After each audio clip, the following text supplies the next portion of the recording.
अस्सलाम वालेकुम, मैं हूं शाहजेब खानजादा। भारतीय वजीर आज़म नरेंद्र मोदी अपने तीसरे दौरे हुकूमत में भी अपनी जारहाना और नफरत अंगेज पॉलिसीज़ का तसलसल चाहते थे, जिसका प्रचार वो अपनी इंतखाबी मुहिम के दौरान खुलकर कर रहे थे और उन्हीं की बुनियाद पर आवाम से वोट मांग रहे थे। मगर उन्हें गैर मुतवक्के नाकामी का सामना करना पड़ा। वो 400 पार का नारा लगा रहे थे, मगर बीजेपी सादा अक्सरियत यानी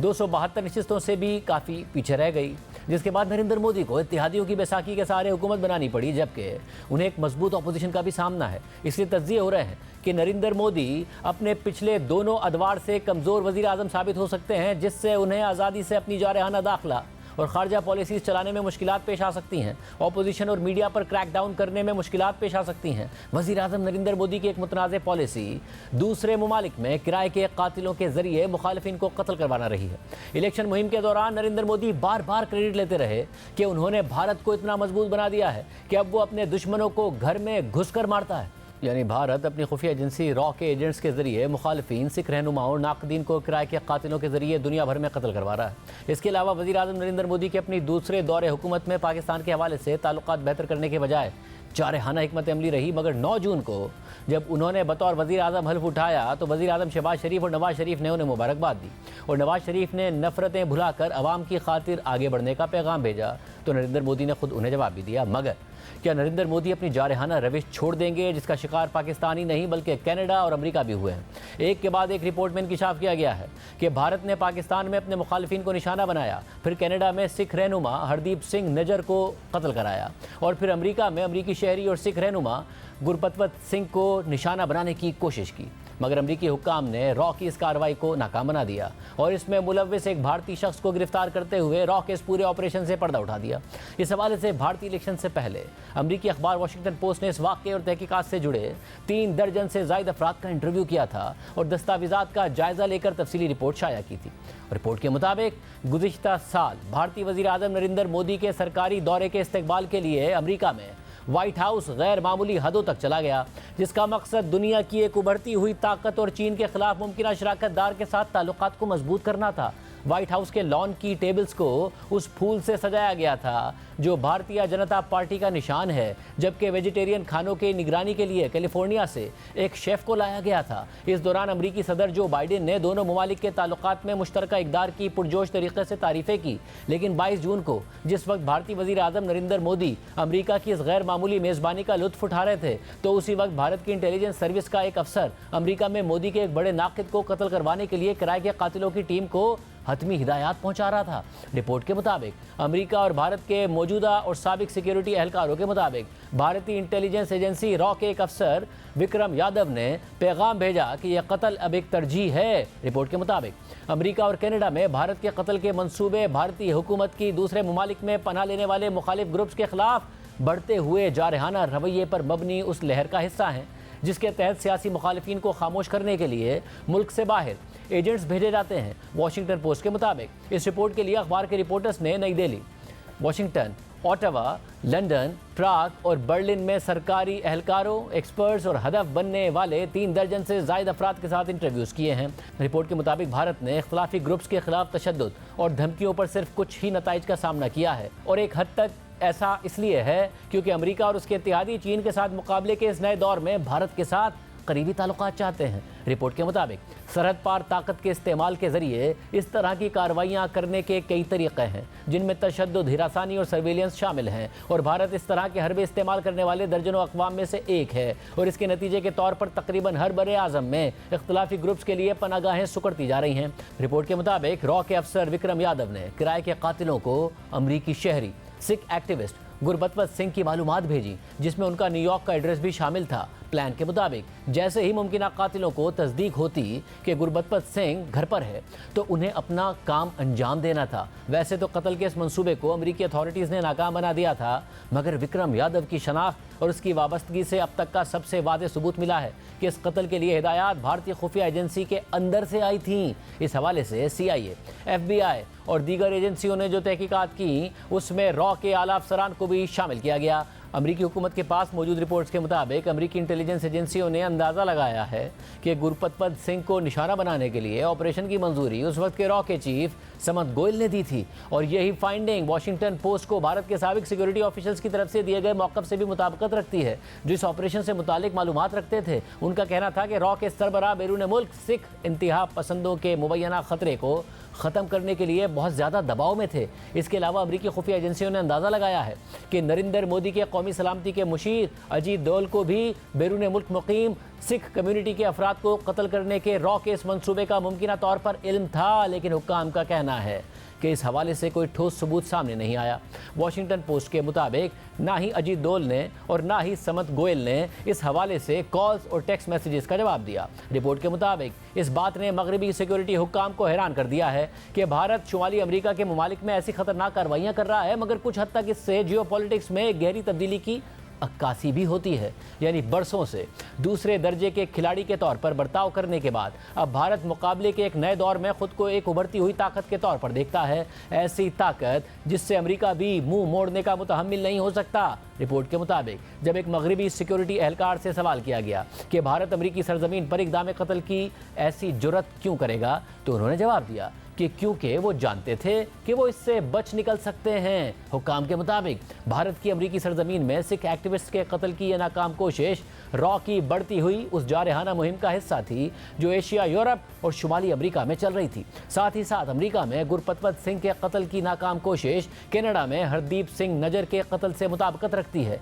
और इस ऑपरेशन को भी रॉ के अफसर विक्रम यादव से जोड़ा जाता है। रिपोर्ट के मुताबिक मज़कूरा दोनों मंसूबे पाकिस्तान में भारत की उन कार्रवाइयों की लहर के दौरान रूनुमा हुए जिनमें गुज़िश्ता 2 सालों में जिला वतनी में रहने वाले कम अज़ कम 11 सिख या कश्मीरी अलहदगी पसंदों को कत्ल किया गया, जिन्हें मोदी हुकूमत की तरफ से दहशतगर्द करार दिया गया था। हुक्काम के मुताबिक भारतीय इंटेलिजेंस सर्विस ने बैरून मुल्क मुकीम उन सिख और दीगर ग्रुप्स की निगरानी और हिरासानी का अमल तेज कर दिया है जिन्हें मोदी हुकूमत का गद्दार समझा जाता है। इस दौरान रॉ के अफसरान और एजेंट्स को ऑस्ट्रेलिया, जर्मनी और बरतानिया समेत दीगर ममालिक में गिरफ्तारियों, सरजनिश और बेदखली का सामना भी करना पड़ा है, जबकि इन इंकिशाफात ने नरेंद्र मोदी के बारे में मगरबी खदशात में इजाफा कर दिया है, क्योंकि उनका दौरे हुकूमत भारत में आमरीत को गहरा कर रहा है। फ्रीडम हाउस नामी इंसानी हुकूक की एक तंजीम की हालिया रिपोर्ट में भारत को दुनिया के ट्रांसनेशनल रिप्रेशन पर अमल पैरा ममालिक में शामिल किया गया है और ये इस्तिलाह उन हुकूमतों के लिए इस्तेमाल की जाती है जो अपने मुखालिफिन, एक्टिविस्ट और सहाफ़ियों के खिलाफ दूसरे ममालिक में कार्रवाइयाँ करती हैं। बाइडेन इंतज़ामिया, जिसने भारत के साथ करीबी ताल्लुकात इस्तेमाल करने के लिए 3 साल गुजारे हैं, उसके सामने कत्ल के इस मंसूबे ने स्ट्रेटेजिक मफादात से मुताल्लिक सवाल खड़ा कर दिया है। हुक्काम के मुताबिक गुज़िश्ता साल जुलाई में व्हाइट हाउस के हुक्काम ने भारत के साथ ताल्लुकात में किसी बड़ी दरार का खतरा बोल लिए बगैर इस वाक़े पर भारत को जवाब देने के तरीक़ों पर आला सतह की मीटिंग शुरू की। CIA के डायरेक्टर विलियम बर्न्स और दीगर को मोदी हुकूमत के साथ मामला उठाने और इस वाक़े पर जवाबदेही के मुतालबे का टास्क दिया गया था, मगर अमेरिका ने भारत या उसके एहलकारों पर किसी भी तरह की पाबंदी, बेदखली और दीगर जुर्माने आयद नहीं किए। यहाँ तक कि अमरीकी क्रिमिनल केस में भी इसी गुरेज की अक्कासी नजर आती है। अमरीकी जस्टिस डिपार्टमेंट और FBI के सीनियर अफसरान ने विक्रम यादव के खिलाफ मुकदमा चलाने पर जोर दिया था। ये एक ऐसा कदम होता जिससे रॉ को भी इस साजिश में मुलविस किया जा सकता था। लेकिन जब नवंबर में अमेरिका में इस केस की फर्द जुर्म अनसील्ड हुई तो उसमें यह इल्ज़ाम तो मौजूद था कि भारतीय एहलकार की तरफ से गुरपतवत सिंह को कत्ल करने की हिदायत दी गई थी, जबकि फर्द जुर्म में नाम लिए बगैर शरीक मुलजिम के तौर पर विक्रम यादव का हवाला तो दिया गया, मगर उसमें भारतीय खुफिया एजेंसी रॉ का कोई जिक्र भी मौजूद नहीं था। जबकि अब तक अमेरिका में इस केस से मुतालिक जो चार्जेस पब्लिक किए गए हैं वो सिर्फ एक मुबैना मिडिलमैन यानी निखिल गुप्ता के खिलाफ हैं, जिसे फर्द जुर्म में ड्रग और हथियारों का भारतीय स्मगलर बताया गया है, जिसने गुरपतवत सिंह के कत्ल के लिए किराए का कातिल हायर करना था। निखिल गुप्ता खुद इन इल्ज़ामात को मुस्तरद करता है। उसे 30 जून को चेक रिपब्लिक के दारुल हुकूमत प्राग में गिरफ्तार किया गया था। रिपोर्ट के मुताबिक व्हाइट हाउस के हुक्काम ने वाशिंगटन पोस्ट को आगाह किए बगैर मोदी हुकूमत को खबरदार कर दिया था कि वाशिंगटन पोस्ट एक तहकीकाती रिपोर्ट शाया करने के करीब है, जिससे केस के बारे में नई तफसीलात सामने आएंगी। रिपोर्ट के मुताबिक साबिक ओहदेदारों ने बताया कि गुरपतवत सिंह के कत्ल की साजिश नाकाम होने के बाद विक्रम यादव को हाई रिस्क मिशन सौंपने के फैसले ने रॉ के अंदर इल्जामात को जन्म दिया। भारत के एक साबिक सिक्योरिटी एहलकार के मुताबिक इस नाकामी के बाद विक्रम यादव को सेंट्रल पुलिस फोर्स में वापस भेज दिया गया था। इसके अलावा अदालत में पेश किए गए अमरीकी हुकूमत के बयान हल्फी में विक्रम यादव को निखिल गुप्ता का एसोसिएट बयान किया गया है।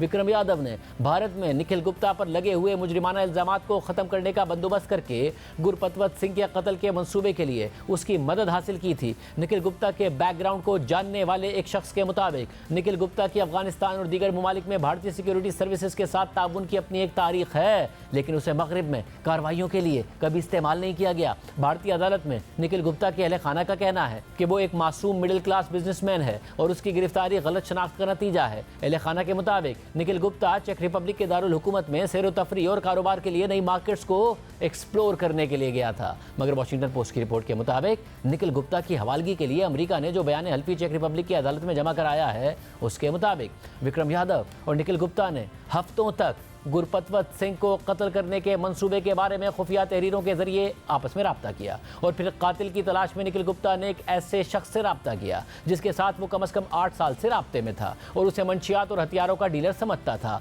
मगर अमरीकी बयान हल्फी के मुताबिक हकीकत में वो मुबैना डीलर अमरीकी ड्रग इन्फोर्समेंट एडमिनिस्ट्रेशन का मुखबर था और ये दोनों असलहे और मंशियात की एक और डील के बारे में बातचीत कर रहे थे। और इस दौरान 30 मई को निखिल गुप्ता ने अचानक पूछा कि न्यूयॉर्क में रहने वाले एक वकील को कत्ल करने के लिए किसी की खिदमत हासिल करनी है। इस मौके के बाद अमरीकी एजेंट्स को इस साजिश से मुताल्लिक कुछ इंसाइट्स मिल गई थी, मगर ये अभी इस साजिश का नामुकम्मल नक्शा था। इसके बाद अमरीकी एजेंट्स ने निखिल गुप्ता का एक मुबैना कातिल से तारुफ कराने का मंसूबा तैयार किया, जो अदालती दस्तावेजात के मुताबिक दरअसल एक खुफिया एजेंट था। रिपोर्ट के मुताबिक इसके बाद अमरीकी एजेंट्स ने न्यूयॉर्क में कार में बैठकर कैश मुंतकिल करते हुए हाथों की तस्वीर बनाई, जिसमें $15,000 डाउन पेमेंट थी, जो कि काम मुकम्मल होने पर $1,00,000 बनता था। जबकि एक फर्द जुर्म के मुताबिक इस दौरान एक मौके पर अमरीकी एजेंट्स ने एक ऐसी फुटेज भी हासिल की जिसमें निखिल गुप्ता 3 अफराद की तरफ अपना कैमरा मोड़ रहा था, जो कारोबारी लिबास में मलबूस थे और एक कॉन्फ्रेंस रूम के इर्द गिर्द बैठे थे, जो बज़ाहिर भारतीय एहलकार ही थे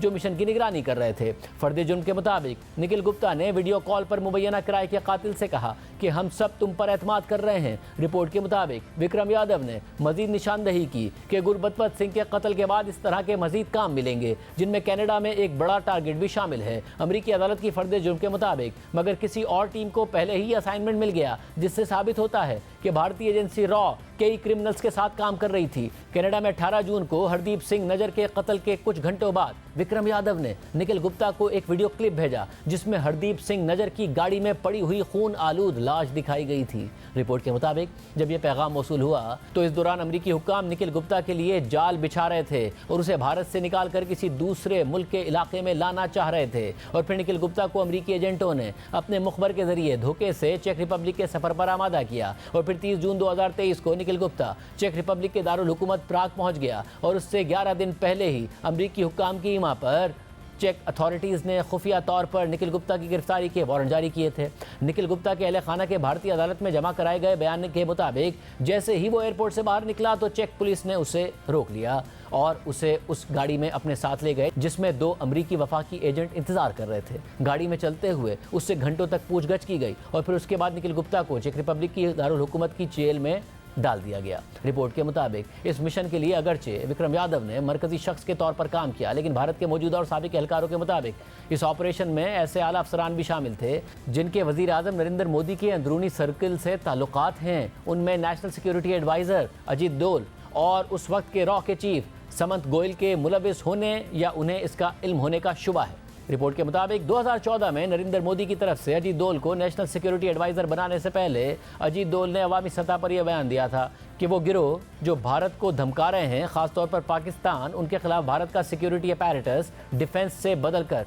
डिफेंसिव ऑफेंस की तरफ ले जाना होगा। रॉ के साबिक चीफ समंत गोयल, जो उस वक्त रॉ में सीनियर ओहदों पर फाइज हो रहे थे, उनका रवैया भी अजीत डोल जैसा था। 1990 की दहाई के शुरू में समंत गोयल की सरबराही में पुलिस फोर्सेस को मुबैना मावरा अदालत कत्ल, जबरी गुमशुदगियों या तशद्दुद के 120 से ज़्यादा मुकदमात से मुंसलिक किया गया था। रिपोर्ट के मुताबिक अजीत डोल और समंत गोयल को जानने वाले साबिक भारतीय ओहदेदारों ने कहा कि समंत गोयल अपने आला ओहदेदारों और मुहाफिज की मंजूरी के बगैर अमेरिका में कत्ल की साजिशों के लिए आगे नहीं बढ़ सकता था। रिपोर्ट के मुताबिक 2000 की दहाई के शुरू में रॉ के सरबराह रहने वाले एएस दौलत ने कौमी सलामती के मुशीर का हवाला देते हुए कहा, हमें हमेशा किसी भी ऑपरेशन की मंजूरी के लिए नेशनल सिक्योरिटी एडवाइजर के पास जाना पड़ता था। एएस दौलत ने वॉशिंगटन पोस्ट के साथ एक इंटरव्यू में इस बात पर जोर दिया कि उन्हें इन मुबैना कार्रवाइयों का अंदरूनी इल्म नहीं था और ये कि उनके दौर में कत्ल रॉ की मनसूबाबंदी का हिस्सा नहीं थे और अमरीकी इंटेलिजेंस एजेंसियां भी इसी तरह के नतीजे पर पहुंची हैं। रिपोर्ट के मुताबिक अमरीकी हुकाम ने कहा कि अजीत डोल की साख और भारतीय निज़ाम की दर्जाबंदी की नौयत को देखते हुए CIA के तज्ज़ियाकारों ने अंदाज़ा लगाया है कि अजीत डोल शायद उन सिखों को मारने से मुताल्लिक रॉ के मंसूबों के बारे में जानते थे या उनकी मंजूरी दे चुके थे, जिन्हें उनकी हुकूमत दहशतगर्द समझती थी। भारत की तरफ से हमलों की हिकमत अमली पर मुंतकली के बाद रॉ और मगरबी सिक्योरिटी सर्विसेज के दरमियान झड़पों का एक सिलसिला भी शुरू हुआ। रिपोर्ट के मुताबिक 2020 में ऑस्ट्रेलिया में हुक्काम ने रॉ के 2 अफसरान को निकाल दिया। ऑस्ट्रेलिया के इंटेलिजेंस चीफ ने 2021 की तकरीर में कहा कि गैर मुल्की अफसरान को अपने मुल्क की गैर मुकीम बरादरी की निगरानी करते हुए मकामी पुलिस महकमों में घुसने की कोशिश करते हुए और ऑस्ट्रेलिया के हवाई अड्डों पर हसास हिफाजती निज़ाम के बारे में मालूमात चोरी करते हुए पकड़ा गया था। मगर उस वक्त उन्होंने ये नहीं बताया कि ये कौन सी इंटेलिजेंस सर्विस कर रही है। लेकिन ऑस्ट्रेलियन हुक्काम ने वॉशिंगटन पोस्ट को तस्दीक की है कि ये भारतीय खुफिया एजेंसी रॉ थी। रिपोर्ट के मुताबिक जर्मनी में वफाकी पुलिस ने हालिया बरसों में रॉ के जरिए सिख बिरादरियों में भर्ती किए गए एजेंटों को जड़ से उखाड़ फेंकने के लिए गिरफ्तारियां की हैं। जर्मन हुक्काम ने बताया कि उनमें एक शौहर और बीवी भी थे जो मुबैना तौर पर मकामी सिख तकरीबात को कवर करने वाली वेबसाइट चलाते थे, मगर हकीकत में खुफिया तौर पर रॉ के पेरोल पर थे। बरतानिया में रॉ की सिख आबादी की निगरानी और हिरासानी ख़ास तौर पर बर्मिंघम के करीब एक आबादी से मुताल्लिक इतनी शदीद हो गई थी कि 2014 और 2015 में बरतानिया की सिक्योरिटी सर्विस MI5 ने समद गोयल को वार्निंग्स जारी की, जो उस वक्त लंदन में रॉ के स्टेशन चीफ के तौर पर खिदमत अंजाम दे रहे थे। मौजूदा और साबिक बरतानवी हुक्काम के मुताबिक जब समद गोयल को इस हवाले से कन्फ्रंट किया गया तो उन्होंने अपने बरतानवी मनसूबों का मजाक उड़ाया और उन पर सिख कारकुनों को तहफ़्फ़ुज़ फराहम करने का इल्ज़ाम लगाया, जिनके बारे में उनका कहना था कि उन्हें दहशतगर्द समझा जाना चाहिए। और फिर बाद में बरतानवी हुक्काम ने उसे मुल्क बदर करने की धमकी दी, मगर फिर समद गोयल नई दिल्ली वापस आए और रॉ की सफ़ों में आगे बढ़ते चले गए, यहाँ तक कि 2019 में उन्हें रॉ का आला ओहदा दे दिया गया। रिपोर्ट के मुताबिक मोदी के दौर में मगरबी ममालिक में रॉ की कार्रवाइयों का ज़्यादातर मकसद सिख मजहब के पैरोकार थे, ख़ास तौर पर एक अक़लियती धड़ा जो खालिस्तान के नाम से एक अलहदा रियासत बनाने के मकसद को बहाल करने की कोशिश कर रहा था। अमरीकी महकमा इंसाफ के ओहदेदारों ने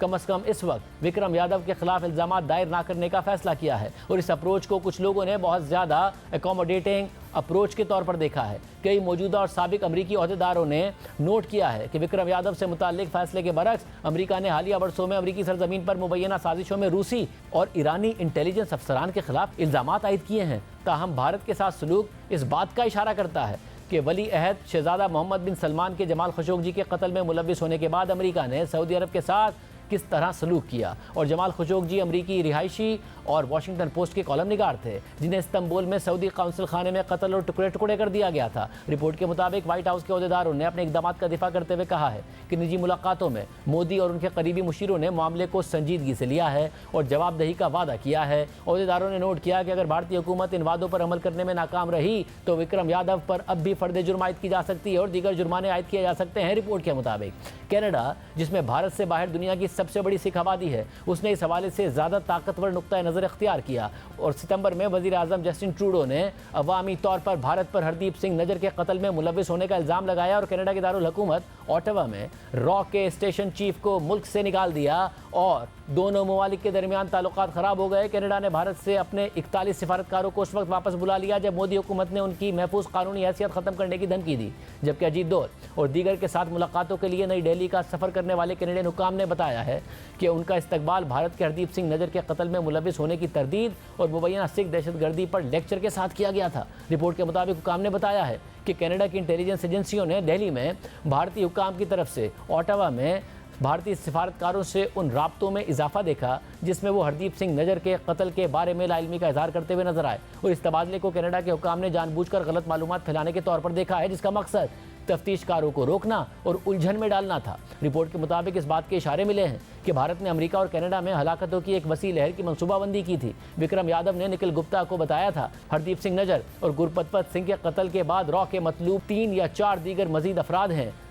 रिपोर्ट के मुताबिक समद गोयल ने 30 जून 2023 को रॉ के सरबराह के ओहदे से इस्तीफा दे दिया था और ये वही दिन था जब निखिल गुप्ता को हिरासत में लिया गया था और समद गोयल के एक दोस्त ने बताया कि कई हफ्ते पहले वो अपनी मुद्दत मुलाजमत में तोसी हासिल करने के बारे में पूरे एतमाद थे। रिपोर्ट के मुताबिक रॉ ने वाशिंगटन, सैन फ्रांसिस्को और दूसरी जगहों पर समद गोयल से ताल्लुक़ रखने वाले अफसरान को वापस बुला लिया है और ऐसा लगता है कि मोदी के लिए कत्ल के इल्ज़ामात ने सिर्फ उनके सियासी मौक़िफ़ को तक़वियत दी है। वॉशिंगटन पोस्ट ने इसी रिपोर्ट में अमरीकी शहरी और सिख रहनुमा गुरपतवंत सिंह को कत्ल करवाने के रॉ के नाकाम मंसूबे की जामे तहकीकात शाया करके इलेक्शन से पहले नरेंद्र मोदी हुकूमत का चेहरा एक दफ़ा फिर दुनिया को दिखाया था, जबकि खुद गुरपतवंत सिंह भी जियो न्यूज़ के प्रोग्राम नया पाकिस्तान में इसी साजिशी प्लॉट की तफसीलात सामने ला चुके हैं। 2019 ਤੋਂ ਇਹਨਾਂ ਨੇ ਇਹ ਪਾਲਿਸੀ ਸ਼ੁਰੂ ਕੀਤੀ ਔਰ ਜਦੋਂ ਇਹਨਾਂ ਨੇ ਭਾਈ ਪਰਮਜੀਤ ਸਿੰਘ ਪੰਜਵੜ ਲਾਹੌਰ ਦੇ ਵਿੱਚ ਮਾਰੇ, ਉਸ ਤੋਂ ਬਾਅਦ ਜਿਹੜਾ ਹੈ ਇਹ ਮਸਲਾ ਸਾਰੀ ਦੁਨੀਆ ਦੇ ਸਾਹਮਣੇ ਆਇਆ ਔਰ 1 ਮਹੀਨੇ ਦੇ ਵਿੱਚ ਉਹਨਾਂ ਨੇ ਫਿਰ ਭਾਈ ਹਰਦੀਪ ਸਿੰਘ ਜਿਹੜਾ ਨਿੱਜਰ ਉਹ ਮਾਰ ਦਿੱਤਾ ਔਰ ਉਸ ਤੋਂ ਬਾਅਦ ਉਸ ਦਾ ਕਤਲ ਕਰ ਦਿੱਤਾ ਔਰ ਉਸ ਤੋਂ ਬਾਅਦ ਇਹਨਾਂ ਨੇ ਮੈਨੂੰ ਕਤਲ ਕਰਨ ਦੀ ਕੋਸ਼ਿਸ਼ ਕੀਤੀ ਔਰ ਅੱਜ ਵੀ ਇਹ ਜਿਹੜੀ ਕਤਲ ਕਰਵਾਉਣ ਦੀ ਕੋਸ਼ਿਸ਼ ਹੈ ਇੰਡੀਆ ਦੀ ਮੋਦੀ ਸਰਕਾਰ ਦੀ ਦਹਿਸ਼ਤਗਰਦੀ ਹੈ ਉਹ ਜਾਰੀ ਹੈ। ਇਹ कोई ऐसा इंसीडेंट नहीं है कि एक कोई थर्ड पार्टी हायर कर रही है। राह जिहड़ी है वो प्राइम मिनिस्टर दे ऑफिस चों चलदी है। उस दा जिहड़ा मेन फेस है वो समंत गोयल सी, जो इसनूं रन करदा है वो डॉविल है और प्राइम मिनिस्टर मोदी दी परमिशन तो बिना, आर्डर्स तो बिना ना भाई निज्जर दा राजसी कतल हो सकदा है, ना मेरे ते हम कतल करवाउण दी कोशिश कीती जा सकदी है और ना ही जो पाकिस्तान दे विच 20 ਤੋਂ ਵੱਧ ਜਿਹੜੇ कतल हुए हैं उसकी परमिशन तो बिना ही हो सकते हैं। मगर अब तीसरे दौरे हुकूमत में नरेंद्र मोदी को इत्तेहादियों की बैसाखी और मजबूत ऑपोजिशन का सामना है, तो देखते हैं कि नरेंद्र मोदी अपने दूसरे दौरे हुकूमत की पॉलिसीज़ को जारी रख पाते हैं या नहीं। प्रोग्राम में ब्रेक शामिल करते हैं, एक और आम खबर आपके सामने रखें।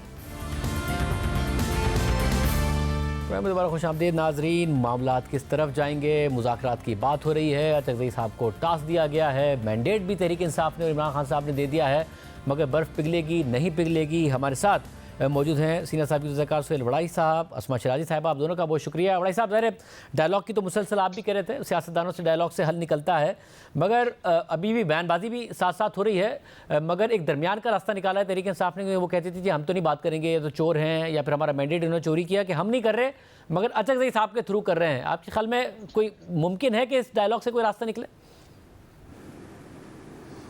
देखिए, अचकज़ई साहब की शख्सियत ऐसी है कि नवाज़ शरीफ से भी उनका तल्लक है, ज़रदारी साहब के से भी उनका अच्छा तल्लक है और उनका एक पास्ट है जिसमें वो एंटी एस्टेब्लिशमेंट और प्रो जमहूरियत पॉलिटिक्स करते रहे हैं, तो वो अच्छा नाम है। अगर इमरान खान साहब उनको वाकई ही मैंडेट दे देते हैं और उनके पीछे खड़े होते हैं तो ये एक बड़ी पॉजिटिव जो है स्टेप है। असल में बात ये समझने की है कि अगर फ़ौज से इमरान खान के मुज़ाकरात होते हैं तो वो मुज़ाकरात नहीं, वो डील होगी। अगर बेनज़ीर भुट्टो के फ़ौज से मुज़ाकरात हुए तो वो एनओरो थी, डील थी। अगर नवाज़ शरीफ के फ़ौज से मुज़ाकरात हुए तो वो डील थी। तो अगर इमरान खान के फ़ौज से मुज़ाकरात होते हैं तो वो भी तो डील होगी ना। तो इसलिए मेरा ख़्याल है कि अब डीलों से हम निकलें और मुज़ाकरात की तरफ जाएं और सियासी पार्टियां आपस में मुज़ाकरात करें। यही सेहतमंद रास्ता है और जमहूरियत की तरफ जाता है। डीलों से कभी मुल्क ठीक नहीं होगा, हमेशा मुज़ाकरात से, मसालियत से, अंडरस्टैंडिंग से मुल्क ठीक होते हैं। आसमा, आप किस तरह देख रही हैं? आपको लग रहा है कि एक ऐसी पेशरफ्त है जिसका कोई नतीजा निकलेगा? खुशाइन तो जाहिर है कि सियासतदान बात करें मगर नतीजा खेज हो, वो नज़र आता है आपको? मेरा ख्याल है शाजिब, यही सबसे बड़ा एक तब्दीली है कि इमरान खान साहब इस्टेब्लिशमेंट से मायूस होकर बाद बिलाखिर सियासी कुव्वतों की तरफ आए हैं। बेशक ये हुज्जत तमाम हो दोनों अतराफ से, लेकिन बहरहाल एक बर्फ पिघलने की जो है वो उम्मीद जरूर बंधी है। और जहाँ तक इस बात का ताल्लुक है कि महमूद खान अचकज़ई साहब कोई ब्रिज बन सकते हैं, मेरा ख्याल है कि इस वक्त वही ब्रिज बन सकते हैं, बशर्ते कि वो ये गारंटी ले आए कि इमरान खान साहब जो भी वो बात करेंगे उसके ऊपर वो कायम रहेंगे। आखिरी इत्तलात आने तक वो इमरान खान साहब से मुलाकात की कोशिशों में भी थे और वो चाहते हैं कि इमरान खान साहब से फुल मैंडेट जो कि उनको बैरिस्टर गौहर या उनके दीगर रहनुमाओं के जरिए से मिला है उसके ऊपर वो मुकम्मल तौर पर वो आगे बढ़े और वो बात करें। लेकिन असल बात ये होगी कि क्या महमूद खान अचकज़ई साहब के पास वो गारंटी होगी जिसकी बुनियाद के ऊपर इमरान खान साहब उन सारी बातों के ऊपर कायम रह सके जो कि वो उनके जरिए से करने की कोशिश करेंगे। हमारी इत्तला ये भी है कि महमूद खान अचकज़ई साहब किसी एक मरहले के ऊपर नवाज शरीफ साहब से भी मिलना चाहते हैं और उनके साथ भी बात करना चाहते हैं इस मामले के ऊपर। और जहां तक अभी डील की बात हो रही थी तो ये एक तासुर जरूर जाएगा कि वो भले हुकूमत के जरिए से हो, इस्टेब्लिशमेंट के जरिए से हो, कि इमरान खान साहब जो हैं वो डील करके बाहर आए हैं, और जाहिर है कि ऐसा होता भी रहा है। तो अब इस सूरत के अंदर इमरान खान साहब के लिए कितना आसान होगा कि वो बातचीत को आगे बढ़ाएं, कितना आसान होगा कि महमूद खान अचकज़ई साहब को कितना मैंडेट वो देते हैं, क्योंकि महमूद खान अचकज़ई साहब जो है वो बगैर मैंडेट के बात नहीं करेंगे, ना ही वो इस पोजीशन में होंगे कि वो बात कर सकें। एक अच्छा ब्रिज है, जैसे मौलाना फजल रहमान के साथ हुकूमत के राब्ते शुरू हुए हैं, इसी तरह से जो जरदारी साहब के भी सुना है कि कुछ दीगर जो लोग हैं जो इमरान खान साहब के बहुत करीबी हैं, उनके साथ भी राब्तों की इत्तलात आई है। तो ये एक कोशिश जरूर की जा रही है कि इमरान खान को किसी एक चीज के ऊपर लाया जा सके, लेकिन उसकी गारंटी क्या होगी शाहजेब, ये एक बहुत बड़ा सवाल है कि कौन गारंटर बनेगा इमरान खान साहब का कि वो जिस बात के लिए जो डील हो, जो मुआहदा हो, जो बातचीत हो, कुछ शराइत के ऊपर होगी, कुछ लो और दो की बुनियाद पे होगी, कुछ लेन देन की बुनियाद के ऊपर होगी, तो वो क्या होगा, मेरा ख्याल है ये सबसे बड़ा मसला था, है और शायद रहेगा आगे। वैसे ये जो गारंटी वाली बात है, अब ज़ाहिर अचकज़ई साहब अगर बीच में पड़े हैं तो बहुत सारी कंडीशंस खुद तहरीक इंसाफ भी कह रही है कि जी फिर अगर वो करना चाहते हैं जिससे चाहे मुज़ाकरात करें, मैंडेट हमारी तरफ से है, मगर फिर ज़ाहिर उन्हें साबित करना है कि हमारे जो मुतालबात हैं वो किस तरीके से हल होंगे। ये जो गारंटी वाला मामला है, आपको लगता है आखिर में ये मसला होगा? ये मसला है, जब महमूद अचकज़ई साहब यहाँ लाहौर तशरीफ़ लाए थे तो हमारे भी जर्नलिस्टों के उनसे एक डायलॉग हुआ था, तो जिसमें मैंने भी ये सवाल रेज़ किया था कि पीटीआई जो है इसने पिछली दफ़ा मीडिया के साथ जो सलूक किया है, अब इसकी क्या गारंटी है कि ये दोबारा आके वही सलूक नहीं करेगी, पॉलिटिकल प्रिजनर्स के साथ आके वही सलूक नहीं करेगी, इसी तरह जो अपोजिशन पार्टीज़ हैं उनके साथ वो सलूक नहीं करेगी, क्या वो फिर दोबारा एस्टेब्लिशमेंट के साथ मिलनी जाएगी, क्या उसी तरह वो कॉन्स्टिट्यूशन और जजों के ख़िलाफ़ रेफरेंस तो नहीं भेजेगी जिस तरह पहले काजी फायद ईसा। तो ये गारंटीज तो देखो, जितनी डेमोक्रेटिक फोर्सेस हैं और जितने अदारे हैं, मीडिया है, आम लोग हैं, ह्यूमन राइट्स की ऑर्गेनाइजेशंस हैं, एनजीओज़ हैं, सबके ज़हनों में ये सवाल हैं। और महमूद अचकज़ई साहब का जो रिएक्शन था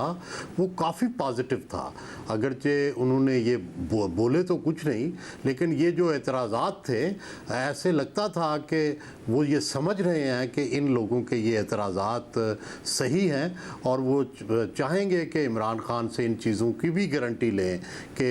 अगर कभी दोबारा वो इक़्तिदार में आते हैं या कोई मूवमेंट चलती है तो क्या इन चीज़ों की वो श्योरिटी देंगे कि ये आइंदा उनके आने पर ये चीज़ें दोहराई नहीं जाएंगी। तो जब तक ये गारंटी नहीं होती, ज़ाहिर है पॉलिटिकल फोर्सेस का मिलना, कोई मूवमेंट चलना या कोई मुज़ाकरात का आगे चलना मुमकिन नहीं होगा। मगर असमा, एक तो अचकज़ई साहब के मैंडेट की बात होगी जिस पर आपने कहा गारंटी कौन देगा, मगर दूसरी तरफ इस हुकूमत के पास है कुछ मैंडेट, जितनी मजबूरी है हुकूमत है, क्या ये कुछ कर सकती है, कुछ कमिट करके उस पर अमल दरामद कर सकती है? मेरा ख्याल है कि ये मैंडेट शाज़िब हुकूमत के पास ही है इस वक्त, इसलिए कि देखा जाए तो इस्टेब्लिशमेंट भी इस हुकूमत के दर पे है। ये एक म्यूचुअल एक मैरिज ऑफ कन्वीनियंस है, यानी इस्टेब्लिशमेंट इस हुकूमत के बगैर इस वक्त नहीं चल सकती और ये हुकूमत इस्टेब्लिशमेंट के बगैर नहीं चल सकती। और ये जो दोनों सियासी जमातें, इनके पास बहरहाल अवामी मैंडेट है, तो जब तक ये बीच में नहीं बात करेंगे, मेरा नहीं ख्याल, मसलन बहुत सारे लोग ये बात कहते हैं कि इस्टेब्लिशमेंट अकेले बात कर सकती है, लेकिन एक फोर्स जो कि हुकूमत की सूरत में, इंतजामिया की सूरत में बैठी है, अगर वो पीछे खड़ी नहीं होगी तो फौज भी कोई गारंटी है, इस्टेब्लिशमेंट भी कोई गारंटी नहीं दे सकती। इसी तरह से अगर ये हुकूमत कोई ऐसी कमिटमेंट करती है जिसके ऊपर इस्टेब्लिशमेंट नहीं मानती, तो वो मेरा ख्याल है कि वो भी काबिल कबूल नहीं और वो फार्मूला भी नहीं चल सकता। तो ये दोनों को एक फार्मूला जो है वो देना है और वो सियासी जमातें ही हल निकाल सकती हैं। अगर आपको जो हमारे बहुत सारे ज़राए हैं वो ये बताते हैं, और अगर आप हालात का जायजा भी लें, जो कि अभी DGI-SPR ने कुछ अरसा पहले प्रेस कॉन्फ्रेंस की थी, उसमें साफ ये कहा गया था कि फौज बातचीत नहीं करेगी, इस्टेब्लिशमेंट बातचीत नहीं करेगी। इसका मतलब ये है कि पॉलिटिकल लोग जो हैं वो कोई हल निकालें। तो मेरा ख्याल है कि वो एक्सेप्टेबल होगा, क्योंकि बहरहाल मौलाना फजल रहमान के साथ वो अभी तक खामोश हैं, वो कोई बहुत बड़ी तहरीक का कोई हिस्सा नहीं बन रहे, हुकूमत से उनके राब्ते मौजूद हैं, जरदारी साहब के साथ भी राब्ता उनका इस्टेब्लिश हुआ है। तो एक ऐसी पोजीशन है जिसमें कि मौलाना फजल रहमान साहब भी इस वक्त न्यूट्रल होने की तरफ बढ़ सकते हैं, इम्कानात इस बात के मौजूद है, तो फिर इमरान खान साहब के पास और कोई चारा नहीं रहता कि वो दीगर जो पॉलिटिकल पार्टीज हैं उनके साथ बात किए बगैर आगे बढ़े। तो मेरा ख्याल है कि एक अच्छा ऑप्शन इमरान खान साहब ने इस्तेमाल कर लिया है और ये कहा है कि आप जो है इसके ऊपर बातचीत आगे बढ़ाएं। अगर किसी जगह पे पहुंच गई जहां पे उनको लगा कि सूरत हाल बेहतर हो सकती है तो वो इसको बहुत अच्छे तरीके से रिसीव करेंगे, वरना वो ये कहेंगे बयानिया बनाने के लिए कि वो डील पे नहीं माने, वो किसी एनआरओ के लिए तैयार नहीं हुए, लेकिन इसको कहा तो एनआरओ ही जाएगा। अब देखना ये है कि पॉलिटिकल पार्टीज हैं वो भी हुज्जत तमाम करती हैं पीपल्स पार्टी और पीएमएलएन की सूरत में, और या फिर वो वाकई इन सारी मुज़ाकरात की जो ख्वाहिश है इसको आगे बढ़ाती हैं। मेरा ख्याल है कि ये पाकिस्तान की जो दो बड़ी सियासी जमातें हैं पीएमएलएन और पाकिस्तान पीपल्स पार्टी, ये अब गेंद उनकी कोर्ट में है। आप भाई साहब तारीख आपने देखी है, सियासतदानों पर मुश्किल वक्त आता है, वो मुश्किल वक्त गुजरता है, कुर्सी छिनती है, कुर्सी मिलती है, जेल में जाते हैं, जेल से बाहर आते हैं। आपको लग रहा है तारीख देखते हुए कि जो मुश्किल वक्त था इमरान खान साहब का वो गुजर चुका है या अब भी आ सकता है? मेरा ख्याल है कि अभी भी वो मुश्किल वक्त में हैं। देखिए, जब तक एस्टेब्लिशमेंट की मौजूदा पॉलिसी है जिसमें कि इमरान खान के लिए लचक नहीं है, उस वक़्त तक ये मौजूदा उनके ऊपर जो इब्तला का दौर है ये रहेगा। दूसरी तरफ ये है कि ज़ाहिर है जो पॉलिटिकल पार्टीज़ हैं जो इक़्तिदार में हैं, जो हुकूमत है, अगरचे वो डायलॉग तो करेंगी, लेकिन मेरा ख्याल है कि क्या उनके पास ये मैंडेट है कि वो 9 मई के जो मुकदमात हैं क्या उनके बारे में भी कोई रिलीफ दे सकें। मेरा नहीं ख्याल कि मौजूदा हुकूमत के पास भी ये इख्तियार मौजूद है कि वो 9 मई के मामले में, बाकी सियासी मामलात में शायद उनके पास इख्तियार हो कि वो धांधली के बारे में कमीशन बना लें, वो उनको पब्लिक अकाउंट्स कमेटी दे दें या इमरान खान को कुछ रिलेटिव रिलीफ दे दें। लेकिन मेरा ख्याल है कि जो 9 मई का वाक़या है इसके बारे में मुझे नहीं लगता कि अब तक जो ISPR ने कहा, जो आर्मी चीफ के बयानात आए कि उस मामले में फ़ौज से हुकूमत भी कोई रिलीफ जो है वो ले सकती है, और जब वो ले नहीं सकती तो आगे देगी कैसे।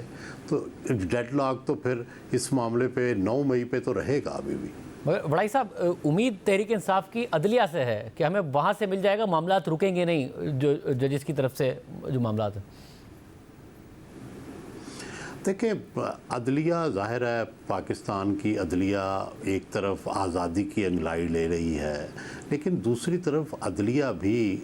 कई अंदरूनी लड़ाइयों का शिकार है, लॉबिंग है, मुख्तलिफ जजेस के मुख्तलिफ रुझान हैं। और लेकिन आप देखें ना, जो पाकिस्तान जैसे मुल्क में जो एक हाइब्रिड मुल्क है, आपका जो अदलिया है क्या वो एस्टेब्लिशमेंट से लड़ के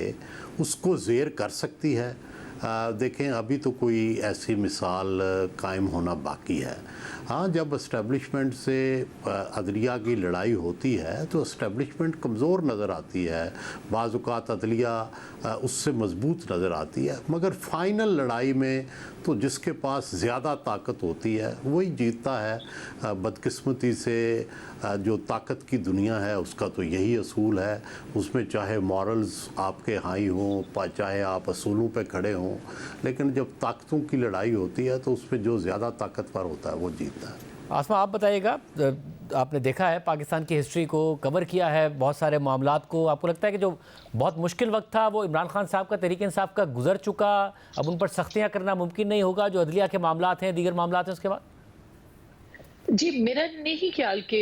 उनका जो बुरा वक्त है वो गुजर चुका है। उसकी वजह ये कि शाहजेब जो एक पब्लिक परसेप्शन को वो इस्तेमाल करना चाह रहे थे,